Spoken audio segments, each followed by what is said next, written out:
بسم اللہ الرحمن الرحیم اللہم صلی علی سیدنا و مولانا محمد وعلی آل سیدنا و مولانا محمد وبارک وسلم علیہ۔ معزز ناظرین اکرام، السلام علیکم ورحمۃ اللہ وبرکاتہ۔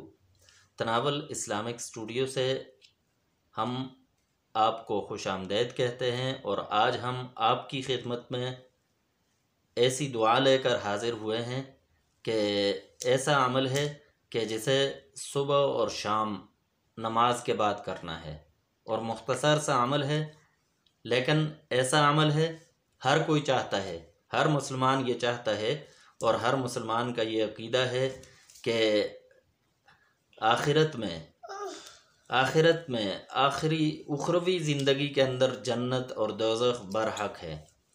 تو دوزخ کے عذاب سے بچنے کے لیے یہ دعا لے کر آئے ہیں، اور ہر کسی کی یہ خواہش ضرور ہوتی ہے کہ اللہ ہمیں دوزخ سے محفوظ فرمائے اور جنت کے اندر داخل فرمائے۔ تو ہم حدیث کے حوالے سے یہ دعا ایسی دعا ہے جو حدیث سے ثابت ہے، حدیث کے اندر ہے۔ تو دعا یہ ہے، اللہم اجرنی من النار۔ یہ حدیث شریف میں آتا ہے، ابو داؤد شریف کی روایت ہے۔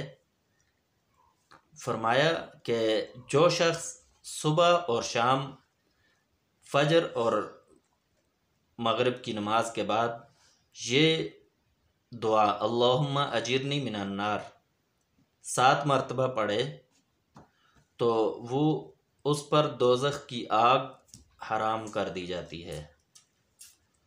تو اس دعا کو معمول بنائیں، کیونکہ ہر کسی کی خواہش تو یہ ہے کہ ہم جنت کے اندر جائیں، جہنم سے محفوظ رہیں۔ تو ایسے اعمال بھی کرنے چاہیے اور اللہ تبارک و تعالیٰ سے مانگنا بھی چاہیے۔ تو یہ دعا بڑی ہی زبردست ہے، اس میں یہی ہے، اللہم اجرنی من النار، اے اللہ مجھے آگ سے بچا۔